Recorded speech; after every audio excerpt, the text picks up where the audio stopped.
सिद्धेभ्यः ओम नमः सिद्धेभ्यः यदर्जा भावेन प्रमदितमनादरे दुर्यः जनता सिद्ध स्वर्गे दुर्गन समर्था सुकृतिभिः लभन्ते तत्पत्या सेवितुं समाजं किमु तथा महावीरे स्वामी महावीरे स्वामी महावीरे स्वामी नयन प्रतिगामी भवतु मे दुर्वाह बंधनो निदम ज्ञान दर्शन नायिका चारित्राणं गंभीरा मोक्ष मार्गोपदेशिका पंच प्रकृति भगवान की एक आदिनाथ भगवान की अंतिम सतपति भगवान महावीर स्वामी की आचार्य श्री कुंद कुंद भगवती आचार्य श्री उमा स्वामी भगवती की आचार्य श्री विमल सागर जी महाराज की आचार्य गुरुदेव सरस्वती सागर जी महाराज की तीन कामलों करुण मणिराजों की द्वादशांगिरमणि माता की बोले वात्सल्य मूर्ति दिव्य तपस्वी आचार्य योगी राष्ट्रसंत आचार्य 138 सुंदर सागर जी गुरुदेव की गुरुदेव की गुरुदेव की मोक्ष मार्ग से नेत्रम भेदारम गर्भोद्गतम जातारम विषतत्वानां वंदे तद्गुणलब्धे भव्य आत्माओं भगवान महावीर और उनकी मुनि परंपरा भगवान महावीर के शासन काल में अनेकों मुनि हुए और भगवान महावीर के मोक्ष जाने के बाद भी अनेक ऐसे मुनिराज हुए हैं जिन्होंने जिन शासन की महती प्रभावना की है। यदि हम देखें और आप सब भी जानते हो, जिस मुनि का नाम लेने मात्र से, जिस आचार्य भगवत का नाम मात्र स्मरण करने से बातियों का मान गलित हो जाता है। जिस आचार्य भगवत का स्मरण मात्र करने से जिन शासन की वीतरा शासन की याद आ जाती है और जिन आचार्यों की वंदना करने से श्रीमंतर स्वामी का ध्यान हो जाता है, ऐसे आचार्य भगवान, शायद नाम आप सबको याद, ऐसे आचार्य भगवान कुंद कुंद स्वामी जिन्होंने इस जिन शासन के लिए महती प्रभावना की, ऐसे आचार्य कुंद स्वामी मात्र 11 साल की उम्र। कितनी उम्र? अब आप सोच लो, 11 साल की उम्र में एक जीव मुनि बना और मुनि बनने के बाद ऐसी अगाध भक्ति अपने मन में स्थापित की कि यहीं बैठे बैठे भरत क्षेत्र में बैठे बैठे ही श्रीमंतर स्वामी को उनके बारे में कहना पड़ा कि ऐसा भी कोई मुनिराज है जो विदेश क्षेत्र में बैठे श्रीमंतर स्वामी को भरत क्षेत्र से ही नमस्कार करना है। भव्य आत्माओं, ये सारा खेल, ये सारी भावनाएं, मतलब कि कुंद स्वामी ने भरत क्षेत्र से नमस्कार किया। आप लोग जब अपने मोबाइल पर अपने अवधि ज्ञान पर नंबर डाल करते हो, क्या होता उससे? जब आपने अपने मोबाइल से किसी नंबर को डाल करा, सीधा नंबर वो कहां गया? वो रेंज कहां गई? कहां गई? जिसके नंबर को आपने डायल किया था वो सारी रेंज कहां गई? और मान लो अभी आपके मोबाइल का टावर नहीं हो तो क्या होगा? नंबर को आपने मोबाइल क्या बोलेगा? मोबाइल क्या बोलेगा? मोबाइल बोलेगा या वो तरीके बोलेंगे? आपने नंबर डायल किया और आपका टावर नहीं मिला तो मोबाइल कह रहा कि ये नंबर उपलब्ध नहीं है, अभी आपकी लाइन क्लियर नहीं है। और जैसे ही आपने नंबर द्वारा डायल किया, बैठा हुआ कहीं कोसों दूर व्यक्ति का नंबर लग जाने पर आपकी आंखों में लगता कि हाँ मेरा काम। वैसे ही भगवान कुंद स्वामी ने भी, भगवंत कुंद स्वामी ने भी नंबर डायल किया श्रीमंत स्वामी का, इनका मोबाइल पर नहीं, अपने हृदय पर, अपने हृदय कमल पर श्रीमंत स्वामी का ध्यान किया और सीधी वो भावनाएं श्रीमंत स्वामी के आत्मा के प्रदेशों को स्पर्श कर गई और समूह शरीर में बैठे हुए श्रीमंत स्वामी को भी कहना पड़ा, कोई तो ऐसा सुनने दृष्टि जीव है जिसने बैठे बैठे ही भगवंत के लिए को नमस्कार किया है। इसका अर्थ क्या हुआ? इसका अर्थ क्या हुआ? सुनिए जी, इसका अर्थ क्या हुआ? आप भी नमस्कार करते हो, कहां से? अपने घर से मंदिर तक, या मंदिर में बैठे बैठे आपने भगवान की मूर्त देखी, नमस्कार किया, क्या आपकी भगवान से बात हुई? क्या आपकी भगवान से बात हुई? अश्विनी दृष्टि मोदे हो, ज्यादा संपर्क आपका ही रहता भगवान से, तो इन दृष्टियों को तो हर समय अगेंस्ट रहना ही पड़ेगा। मंदिर में कोई आए ना आए, दृष्टि मोदे जरूर जाना चाहिए। आप मंदिर में गए और भगवान को बोला, है भगवान मैं दृष्टि हूं और मैं आपको नमस्कार कर रहा हूं, मुझसे तो बात, मुझसे तो थोड़ी बहुत बात, क्योंकि मेरे बिना मंदिर नहीं खुलेगा। मैं चाहूँ तो मंदिर खुल जाए, तो मंदिर तो भगवान से बात हुई। श्रीमंत स्वामी कहाँ बैठे थे? विजय क्षेत्र। कुंदकुम स्वामी कहाँ बैठे थे? भरत क्षेत्र में। और कुंदकुम स्वामी ने मात्र एक भावना भाई थी कि मुझे तीर्थंकर भगवंत की वंदना करनी है, वो भी श्रीमंत स्वामी की अपने हृदय रूपी तराजू पर एक पन्ने में श्रीमंत को बिठाया और दूसरी तरफ अपने सम्यक दर्शन को बिठाया, और उस सम्यक दर्शन का प्रभाव, उस सम्यक दर्शन के प्रभाव से, उस भेद विज्ञान के प्रभाव से आचार्य कुंद की भावनाएं श्रीमंत स्वामी के पास पहुंच गई। बम्बे आत्माओं, तो इसका मतलब क्या हो गया? जब आपके पास में भेद विज्ञान होता है, जब आपके पास में सम्यक दर्शन होता है, तो पत्थर में भी भगवान दिखाई देता है। आप लोग कहते हो कि आपने भगवान नहीं देखा, मैंने कि भगवान देखा, नहीं देखा, नहीं देखा भगवान। अरे भैया, यदि सम्यक दर्शन हो तो पत्थर में भगवान दिखता है, और आप चेतन आत्माओं के बीच में बैठकर भी कह रहे हो कि हमें भगवान। बस यही गड़बड़ है श्रद्धा की। इसलिए आचार्य उमा स्वामी भगवान अपने दूसरे अध्याय में 5 भावों की चर्चा करते हुए कह रहे हैं कि भैया 5 भाव थे, औपचारिक, क्षयिक, औपचारिक, औदायिक, परिणामिक। और इन 5 भावों में से पहला भाव है औपचारिक भाव, और इस औपचारिक भाव को प्राप्त कर लेगा तो तेरा मोक्ष मार्ग सर्व हो जाएगा। और उसके भेद करते हुए कहा था, इसके 2 ही भेद है। सबसे छोटा भाव है, 2 ही भेद हैं। सबसे कम काल के लिए है, नाथ अंतर्मुक्त काल है उसका। औपचारिक भाव का काल अंतर्मुक्त काल है, 2 ही भेद हैं। किंतु उमा स्वामी कह रहे हैं आगे वाले जितने भाव हैं, भले वो क्षयिक हो, औपचारिक हो, औदायिक हो, परिणामिक हो, सबके भाव ज्यादा है, सबके भेद ज्यादा है, सबका काल भी ज्यादा है। किंतु कितने ही काल ज्यादा हो, किंतु ये जो प्रथम भाव औपचारिक भाव है, इसके बिना तेरा मोक्ष मार्ग शुरू होने वाला नहीं है। इसका अर्थ क्या हुआ?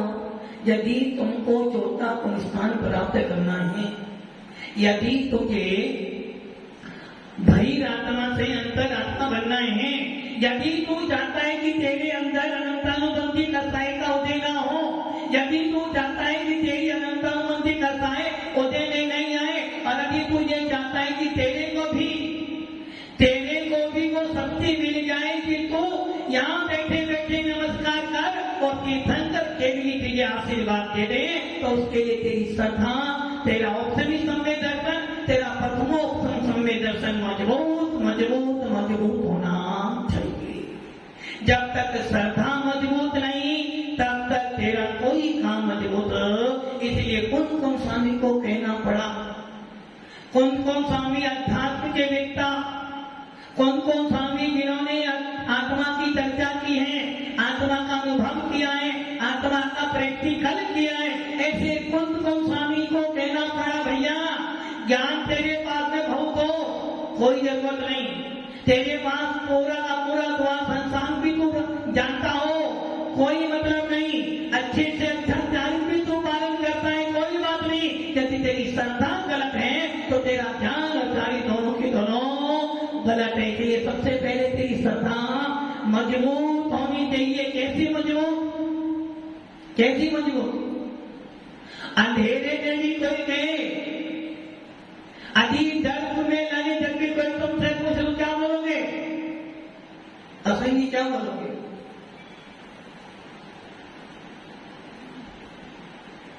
इसका मतलब अभी श्रद्धा में गड़बड़ी है, अभी कहीं ना कहीं श्रद्धा में गड़बड़ी है। राजू जी, 4 व्यक्ति खड़े मरने के लिए, वो क्या करोगे?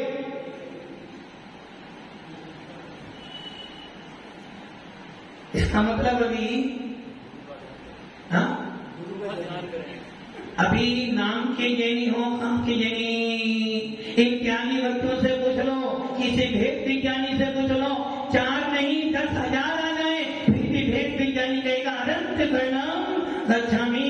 अभी मुझे लग रहा है कि सामने शत्रु बैठा है, मुझे मारेगा, मुनिराज ध्यान में खड़े हो जाएंगे।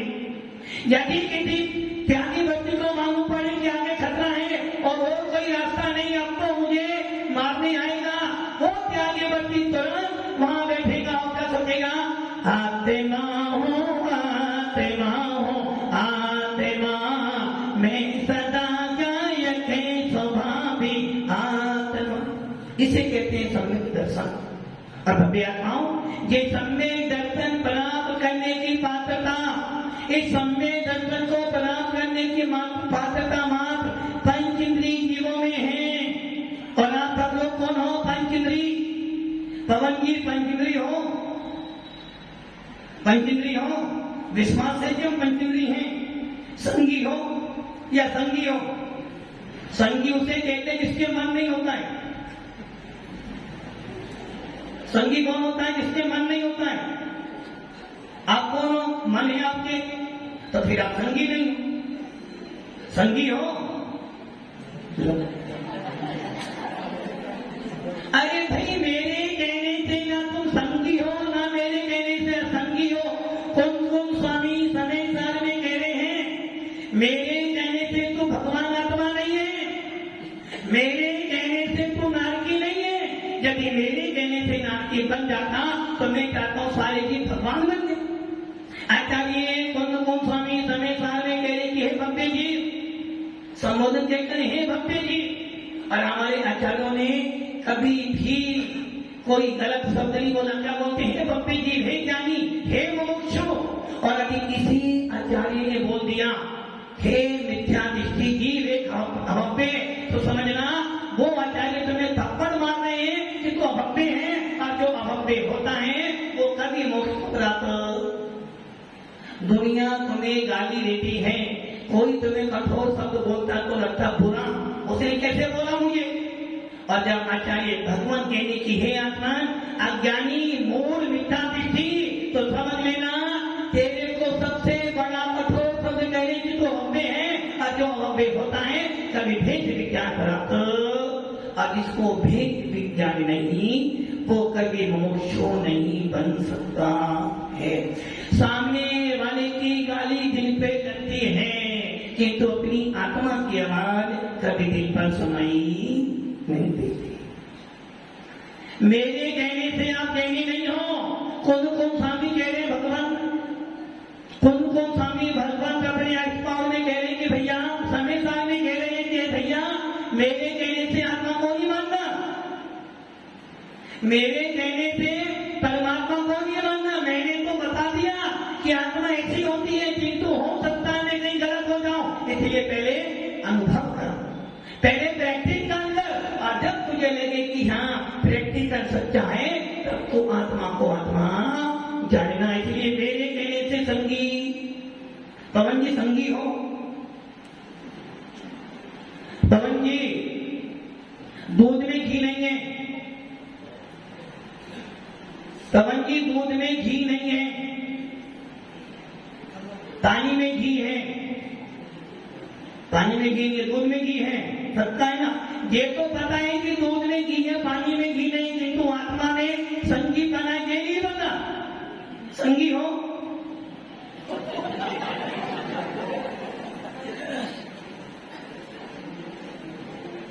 भव्य आत्माओं, बस यही तो भेद विज्ञान चाहिए। दुनिया के कहने से मैं मुनिराज नहीं हूं। कोई मेरी पूजा करे, कोई मेरी निंदा करे, कोई मेरी आरती करे, कोई मुझे अच्छे से अच्छा हाथ कराए, इसके लिए मुनि नहीं हूं। मैं मुनि अपनी आत्मा का वेदन करता हूं, मैं मुनि अपने भेद विज्ञान को जानता हूं। मेरी अनंत बंदी आप प्रत्याखान करताएं का उदय नहीं है, इसलिए मैं मुनि हूं। दूसरा मुझे मुनि कहे, कोई फर्क नहीं करने वाला, सारी दुनिया मेरी पूजा करे, कोई फर्क नहीं पड़ने वाला। और यदि मैं अपनी आत्मा को अपने आप में स्थापित करूं तो मैं वास्तव में मुनि हूं। वैसे ही दुनिया मुझे परमात्मा कहे, कोई बड़ी बात नहीं, किंतु मेरी अंतर आत्मा मुझे परमात्मा कहे तो बहुत बड़ी बात है। पवन जी भगवान आत्मा हो, भगवान आत्मा हो, संगी हो, कुछ नहीं होने वाला पवन जी। अच्छा अध्यक्ष हो, अध्यक्ष हो, क्या कह रहे हो आया ना, अध्यक्ष को हो, जिनको संगी मुझे नहीं पता। अरे भव्य आत्माओं, जिसके मन होता वो संगी होता है, और आप सबके पास में मन है। इसका मतलब क्या, पांचों इंद्रियां हैं, मन वचन काई भी है, संगी भी हो, कर्म भूमि की भूमि मिली है, जिन शासन मिला है, देव शास्त्रों का सनातन मिला है, इसलिए मिला बस एक काम के लिए मिला है कि मेरी इस आत्मा के अंदर भेद विज्ञान प्राप्त हो जाए, मेरी इस आत्मा के अंदर सम्यक दर्शन की प्राप्ति हो जाए, मैं भी मोक्ष का अधिकारी हो जाऊं। इसलिए कौन स्वामी ने क्या लिखा, अष्टपाउड की तीसरी गाथा, दंसन भट्टा भट्टा दंसन भट्ट से नथी निर्वाणम सिद्धि चलिए भट्टा दंसन भट्टा न सिद्धि। जब तक सम्यक दर्शन नहीं मोक्ष मार्ग शुरू नहीं, जब तक सम्यक दर्शन नहीं तब तक चौथा गुलिस्तान नहीं, और जब तक सम्यक दर्शन नहीं हुआ तब तक तुम्हारे कर्मों की स्थिति घटने वाली नहीं है। यदि तुम भव्य हो, सब भव्य हो, नैना जी भव्य हो पक्का, गुलिस्तान कौन सा, चौथा गुलिस्तान, कैसे माने चौथा गुलिस्तान, मात्र कहने से गुलिस्तान। मोह और योग की पनति जब होती है तो दर्शन और चारित्र में परिवर्तन होता है। यदि मेरा चौथा गुलिस्तान है तो मुझे वैसी अनुभूति, वैसा श्रद्धान होना चाहिए। यदि सम्यक दर्शन है तो चौथा गुलिस्तान है, और जब चौथा गुलिस्तान हो जाएगा तो भव्य बन जाएंगे। ये निर्धारित हो गया, ये निर्णय हो गया कि अब मैं मोक्ष में अश्विन जी गुलिस्तान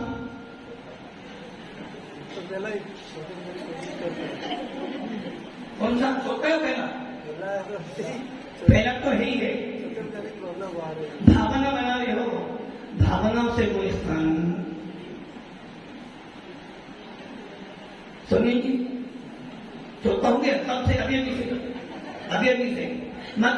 अरे यदि आप कहते हो मैं सम्य दृष्टि हूं तो सम्य दृष्टि का लक्षण आचार्य भगवान समंदर स्वामी कह रहे हैं, रतन सप्तक में कि जो सम्य दृष्टि होता है उसका काम क्या होता है, दुकान नहीं जाता वो, घर नहीं जाता वो।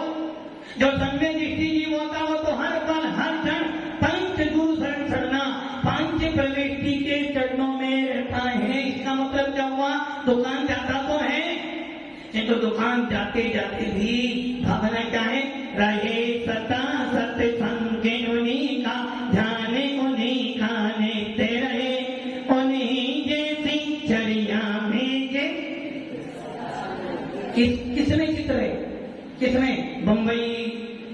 बम्बई में लाड़ी आने वाले, जिस दिन लाड़ी लेकर आए उस दिन बहुत आनंदित हो रही थी, नहीं मेरी लाड़ी आई है। अरे भैया, लाड़ी हो या गाड़ी हो, सबकी सब नश्वर वस्तुएं हैं। यदि प्रीति करनी है, यदि प्रीति करनी है, वास्तव में यदि प्रीति करनी है तो बस एक ही वस्तु है, हमारी निज आत्मा। निज आत्मा से प्रीति करोगे अनुभूति हो जाएगी, निज आत्मा से लगाव करोगे तो सम्यक दर्शन को प्राप्त हो जाएगा, और निज आत्मा को विराम देकर निज आत्मा में विश्राम करोगे तो शुद्धोपयोग की प्राप्ति हो जाएगी। प्रीति करो, निश्चय से प्रीति अपने से करो। संसार में मेरे से सुंदर है कौन? कौन है मेरे से सुंदर? कौन? कोई है मेरे से सुंदर? कीर्ति जी, मेरे से सुंदर कोई है? मेरे से सुंदर कौन है? कीर्ति करें आत्मा। अरे भैया, मेरे से सुंदर कौन? वकील साहब, कोई है क्या मेरे से सुंदर? मेरे से मतलब मेरे से, मेरा मतलब आत्मा।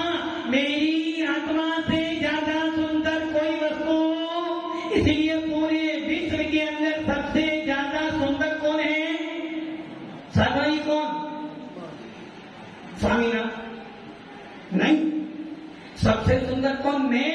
इसलिए समय सारे में आचार्य भगवान करे हैं, सर्वस्य लोय सुंदरम। संसार में सबसे सुंदर कौन? जो अपनी आत्मा में निवास करता है वो सबसे सुंदर है। और तुम्हारा सौभाग्य है, तुम्हारा पुण्य का उदय साथी सगुण। आचार्य भगवान प्रेमीचंद जी सिद्धांत चक्रवर्ती लब्धि सार में कह रहे हैं, सम्यक दर्शन को प्राप्त करने के लिए, भेद विज्ञान को प्राप्त करने के लिए, चौथे गुणस्थान को प्राप्त करने के लिए, आत्मा को जानने के लिए और अपने भव्य पने को प्रकट करने के लिए 5 उपाय हैं। कितने उपाय हैं? कितने वीर जी, कितने उपाय हैं? 5। और संसार को जानने के लिए लाखों उपाय हैं।